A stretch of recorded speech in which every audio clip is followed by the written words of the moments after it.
All right, welcome back, Clark. Hey, Mark. Haven't seen you in a while. Yeah, man, it's been almost a year. You have, I think, a lot of my viewers' favorite story. Thanks, bro. Yeah, I mean the responses have just been amazing. I still go on your site almost daily just to check them. Check the comments. Yeah. I figure if people take the time to leave a heartfelt message, then I'll respond to it. So You get somebody telling you you're lying, like every video. I couldn't believe that I could pour my heart out to you, and people would be like, "This is bullshit."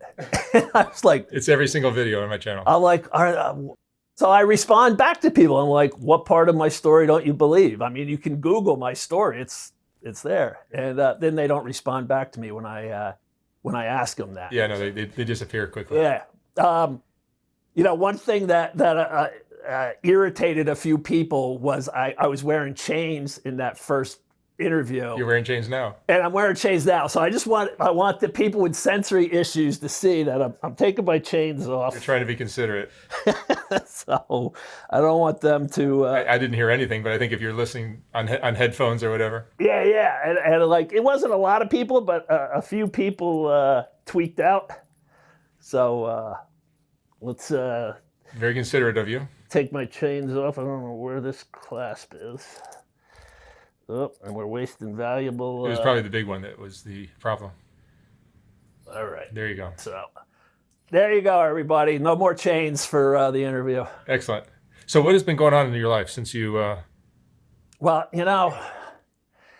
there's seasons to life, Mark. You're going to have good and bad. You're going to have summers and you're going to have cold, dark winters. And, just to recite a quick synopsis of my first interview, I was molested and raped by my Boy Scout leader. And he was also a lieutenant in the local sheriff's department. He was the big man around town. He was involved in every organization under the sun. He hid in plain sight. And, there's a million reasons why a child keeps silent about sexual abuse. The pain and the shame and the torment and the person's respected. Will anybody believe you? He's a lieutenant. He's on the Historical Society and the Audubon Society. And he's a trail angel on the Appalachian Trail handing out waters to hikers. He's everything.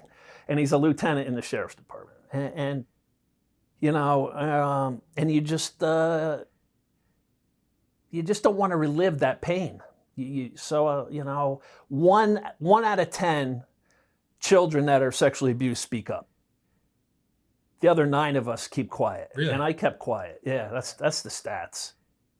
And I lived in silence my whole life until I encountered him in a deli with a young boy by his side, calling him the same nickname he used to insist I call him. You were how old when this happened? When that happened, I was 46.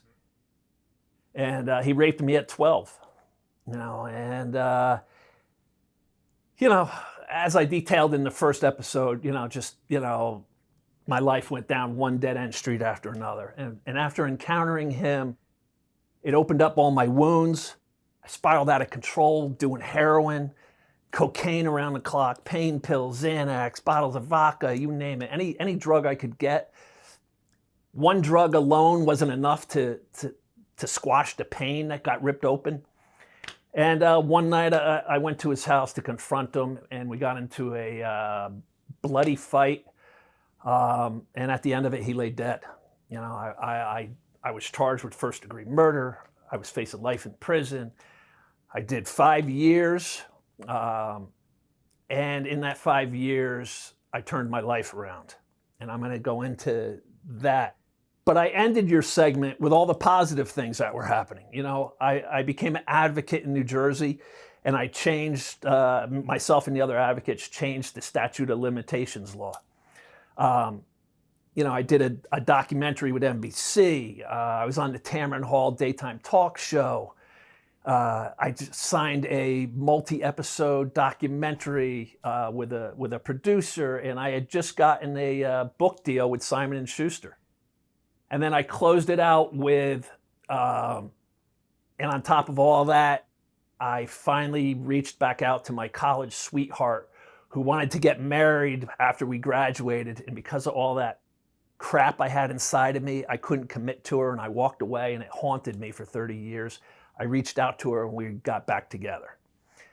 That's how I ended the first segment. Now we're all up to date. Yeah, so you would think, hey, Clark's, life owes Clark. Things are going to go great. It's smooth sailing. Yeah, it doesn't work that way. What's happened? Life is always going to punch you in the gut. There's always going to be seasons of good and then cold, dark winters of bad. And, you need a foundation in you to weather the storm when it comes. And, I never had a foundation. And 2 weeks before I committed the murder, I showed up at a friend's house, blasted out of my mind on cocaine, like acting crazy. I'd just gotten in a fight with somebody over money. And my friend, who was a big party guy with me, he's like, dude, he goes, you're starting to worry me, man. He's like, you're really out of control. And I told him right then, I said, as long as my mother's still alive, I won't do anything stupid. Once she dies, all bets are off. And then 2 weeks later, I went and committed murder. And he showed up at the jail and he's like, he didn't know if we were being recorded, but he's like, so what happened to that talk we had 2 weeks ago at my house? And I just shrugged. I'm like, it went flying out the window, bro. Because I had no foundation in me, Mark.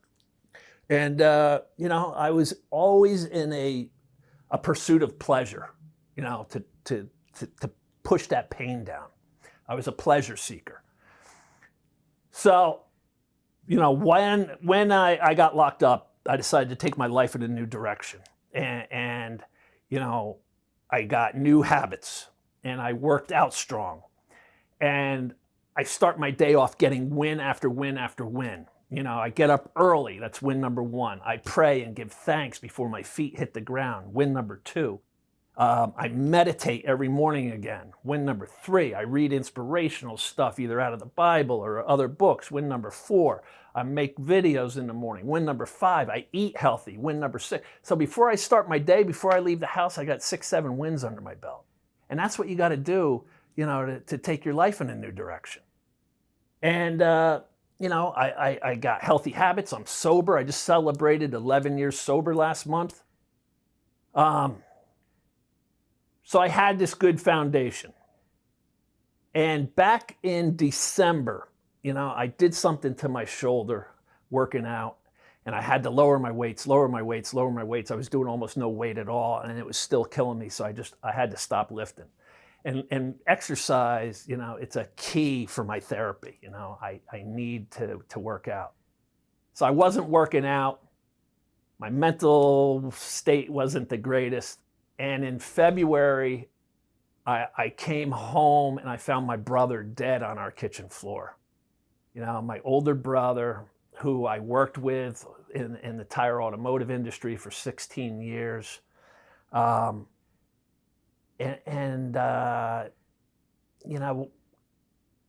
happened, Mark, is when I got arrested, it opened up his Pandora's box. And the animal who molested me had molested him as well. And he couldn't face that trauma. He didn't want to relive it. He didn't want to go back to it. He didn't want to grow from it. He didn't want to heal from it. And he was using all the steps I was doing before I got arrested to push that pain down. And I was living with him and my mother. When I got out of prison, I went to live with my mother, and my brother was there. My brother had lost his business while I was locked up. He lost his 33-acre farm. He got divorced. And, it was tough to watch, and I kept trying to reach him. And, nobody wants to hear from their younger brother, how they should, their younger brother who's the motivational speaker, how they should turn their life around, So, you know, I did everything I could, you know, to try to get him to turn his life around. And eventually he started going to the gym. You know, I got him to go to the gym. It lasted a couple weeks, and then he started drinking heavily again. And then he went back after a couple months and, you know, did it for a little longer this time and then started drinking again. And then the third time it caught, and he got sober for 9 months. He was doing good, you know, but he didn't have that foundation under him. Like you know, I said I had to build it myself. And without that foundation, you know, he started drinking again, but he was still going to the gym. And, you know, it's just a combination of ill health and drinking. And, you know, I found him on our kitchen floor dead. I had been at the gym right before I came home, and I said to the gym owner, "Was my brother in today?" He's like, "Yeah, he was here." Said he wasn't feeling that good, though. I'm like, huh. And then I get home, and there he is dead on our floor. I gave him CPR. Paramedics came, did CPR, and he was gone. And his death, you know, like triggered all my childhood memories. I felt like Dennis Pegg, my abuser, my brother's abuser, like from the grave, snatched him. And you know, and it sent me into a tailspin, you know, and I started backsliding, you know. I couldn't get the mental strength to go to the gym. I started eating crappy. I put on weight. I was taking care of my mother, who's in her 90s. And, you know, I'd come home every day and I'd be like, "What'd you do, Mom?" I stared out the window and I went into your brother's room and talked to him for an hour. And this was day after day. And eventually my sister and I decided, you know, my mother's health failed. She was in and out of the hospital multiple times. And we got her into a retirement community eventually. And, you know, once I got her settled in, you know, I decided, you know, I took a look at myself with how I was living and how I felt, and I felt like crap. And I'm like, I gotta change things. You know, I was getting up later, right before I had to go to work. I'm getting up, you know, and so now I started setting my clock earlier. I'm getting up at 4:30. I started meditating again. I started, you know, reading the Bible, reading inspirational books. I started making videos for YouTube. I started eating healthy again, just a clean protein diet. And then, you know, I'm 57 years old and I started doing burpees again at the gym, you know. Good for you. I'm going nuts with burpees every day to get rid of the gut I got. And it's going down. And, you know, I had that foundation. I knew I was backsliding. And I stopped myself before it backslid any further. You know, if you don't put on the brakes, where would it have led me? You know, and I see the videos of the people, you know, on Skid Row and Kensington Avenue, you know, doing drugs. And, you know, they don't have that foundation, you know, to put on the brakes, to be like, how am I living? And I looked at myself, how am I living? I'm not happy with how I'm living. And I wasn't even doing drugs, you know, I just wasn't eating healthy and taking care of myself. And I had to put on the brakes, you know. And I've turned things around over the last 3 months, you know. And, you know, I want to talk about 4 victims of my abuser, Dennis Pegg, 4 of his victims. My brother was 6 years older than me, and my next door neighbor was best friends with my brother. We grew up in a lake community, and right across the street was Jeff's house. And Jeff and my brother were inseparable. And Jeff was always at our house. And Jeff had the basketball court in his driveway, the basketball hoop. And I was always over there playing basketball. So all the 3 of us were always together. And my brother and Jeff were in the scouts ahead of me. And at 23 years old, Jeff put a shotgun in his mouth and killed himself. And his death has haunted me my whole life. And with him went whatever secrets from Dennis Pegg abusing him to the grave. So that's victim number one I wanted to talk about. Victim number two is Pegg's own nephew. After I got arrested for his murder, Dennis Pegg's nephew killed himself with a shotgun. And the prosecutor in court said on Pegg's computer they found sexually provocative photos of the nephew. So even Pegg's own family members weren't off limits to him. So 2 victims, 2 gunshots, 2 suicides. Victim number 3, my brother. As I said, my arrest opened up his Pandora's box. And my brother, spiraled out of control the last few years. It was tough to watch. It was tough to witness. I tried to get him into therapy. I tried to get him to go to AA. Tried to get him to get faith. Eventually I got him to, go to the gym, and even on his last day of life, he was at the gym, and that gives me some comfort that he hadn't given up on himself. But he was abusing his body on a daily basis, and his body just gave out. So victim number 3, dead. So 3 victims, 3 deaths. And then I'm victim number 4. And, I almost lost my life on multiple occasions. I almost spent life in prison.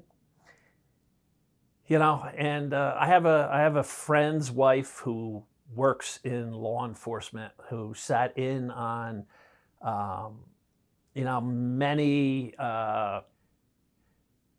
many investigations about Dennis Pegg when my case was going on.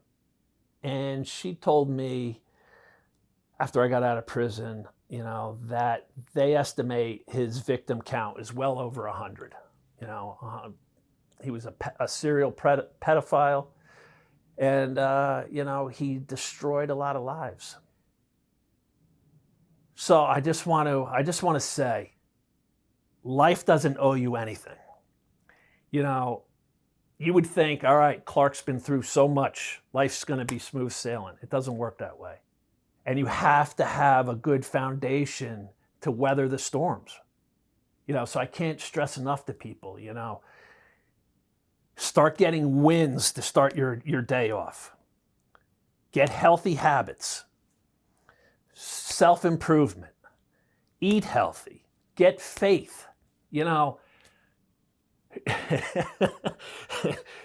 The atheists in your audience, boy, did they tear me apart. If somebody comes to me and says, Clark, strawberries changed my life. I eat a strawberry and I smile. A strawberry fills my insides with joy. Let them enjoy it. Have a strawberry.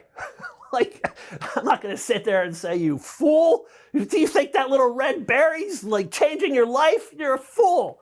And yet that's what I got from members of your audience the first go around, But that's what faith did for me. I was filled inside with rage and anger and hatred and self-loathing and violence and destruction. The first half of my life was just destruction.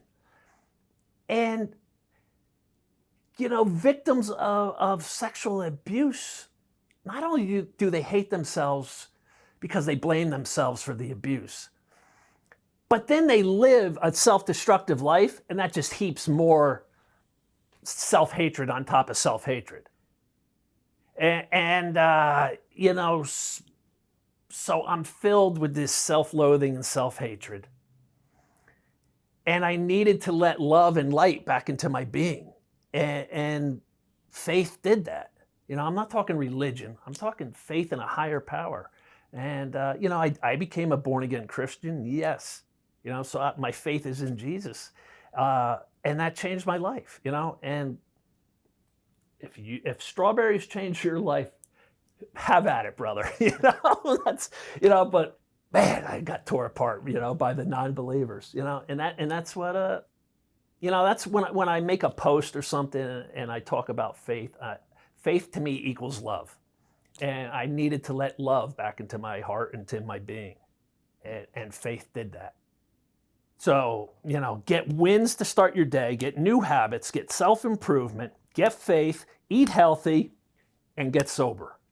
Like I mentioned at the start, I just celebrated 11 years sober. When I was using drugs and alcohol, I didn't envision life without them. The arresting officer of the state police, who told me to keep my mouth shut going into the interrogation room, he's like, do not say a word in there. He said to me, did you have an exit strategy when you were using all those drugs? I'm like, nah, bro, there's no exit strategy. You're just riding that wave for as long as you can until it crashes. And my wave, totally crashed. So you got to get sober too if you want to heal. You were using when you murdered Dennis Pegg? Yeah. Would you have done it if you were sober? No. That's, that people ask me that, Do you regret murdering Dennis? That's a tough one, because it should never have come to that. No. He should have been, he had over a 40-year reign of terror. Like I said, over 100 kids. They estimate 6 suicides to him, maybe a lot more. All right, let's now that you brought that up. A lot of responses from your audience where you did exactly what I want to do. Sure. All right, listen, if you do what I did, killing Dennis Pegg, all right, I wiped an animal off the face of the earth. He was, people who go, he spent his life hunting children. To me, that's not a person with humanity. I don't think there's a single victim he had whose life wasn't destroyed by it. Right. So, to me, he lost his humanity a long time ago. So I it doesn't keep me up at night for what I did. Shouldn't. But it didn't heal me. And that's the thing. Like, I destroyed a pedophile predator. But in no way, it just added, all sorts of crap that I had to heal from. So, and people that reach out to me that say, I did what they want to do. I can't stress enough. You have guys on all the time that have been in prison. I can't stress enough. You don't want to go to prison. You don't want to spend your life in prison for getting revenge against your abuser. It's simply not worth it. Prison is hell. You're dealing. I don't care how bad you think you are, how tough you are. When you get to prison, it's all bets are off. And to me, what's most impressive about your story is not that you murdered your what do you call him? My monster. Your monster, yeah. That's not what's most impressive. What's the most impressive is how you put your life back together. That's it. And that's the story, so. Your girl is beautiful. Your life you look healthy as can be. Yeah. Happy and healthy. So killing your abuser doesn't solve your problems. It won't fix your life. You still gotta address your pain. You gotta heal from it. And that's what I did. Killing Dennis Pegg didn't solve my problems. It got rid of a predator from hurting any other children. Yeah, that's great. That's what it did. But it didn't fix me, and I still had to address me. And as you just said, that's the story. People call me a hero, and I'm not a hero for killing a pedophile. It's heroic when somebody can turn their life around. Yeah, absolutely. And that's what I was able to do. That's exactly right. Yeah, and that's the story. So I don't want people. What I want them to take away from my story is all the mistakes I made and the missteps. Don't follow my path. Start healing now. I just outlaid, for people how to take their life in a new direction. Get up early. Start working out every day. Get healthy habits and get sober and get God. And that's what I did, and it's changed my life. So I went through that dark period. And as I said, seasons come and seasons go. I just got contacted by the producer of the documentary I filmed that the final edit is almost done. So that's going to be ready soon. I just saw the first 40 pages edited of the book I have going with Simon & Schuster. It's an amazing first 40 pages. And we're going to close it out the same way I closed it last time, talking about my college sweetheart. This weekend, my brother died. I put my mother into a retirement community. I gutted the house we lived in, got it all fixed up. It went on the market this week. And this weekend, I'm moving in with my girlfriend in New York. Good for you. So she came to me a few months ago, and we met 37 years ago. And she said, hey, it's been 37 years. Do you think we can finally live together? And I'm like, why are you always rushing me into things? So to close it out, I'm moving in with my girlfriend this weekend. So a new season's starting, things are coming together. Congratulations. Oh, and one other thing, this was a point I wanted to make also. I'm at my brother's funeral. We did my brother's funeral, and we were at a nice restaurant for his repast. And my phone dings. And so I check it, and it's an email from a girl from the New Jersey State Police asking if I would be their keynote speaker at their conference this year. And I'm like, man, of all the days to get this uplifting news. So I responded, I'm at my brother's funeral. I'll contact you next week. And she said, so sorry. I contact her, the following week. And, she said, we're having the crime lab has an annual conference for all the members of the crime lab and the higher ups in the state police. And we would love for you to be our guest speaker. And I said, fine. And she sent me the date. Now, I didn't pay any attention to the date. I'm dealing with my brother's death and my mother's health and her in the hospital. The date turned out to be June the 12th when I was going to speak to the state police. June the 13th. That's the day my house was surrounded by them and I was arrested. Oh, wow. So 11 years to the day that I was arrested, their guns are drawn, they're ordering me out over a bullhorn out of my house. I go out, I'm spread eagle on my front lawn. 11 years later, I'm now speaking, hosting their conference. And it was going on, I spoke from 10 till 12:30, and they arrested me at 12. So I was speaking to them at the time they arrested me. You never know where your life will head, for them to reach out to me on my brother's day we buried him, it was uplifting. And it was almost like God said, look, I know you're going through a tough time. Here's something to get you out of this, to pull you through.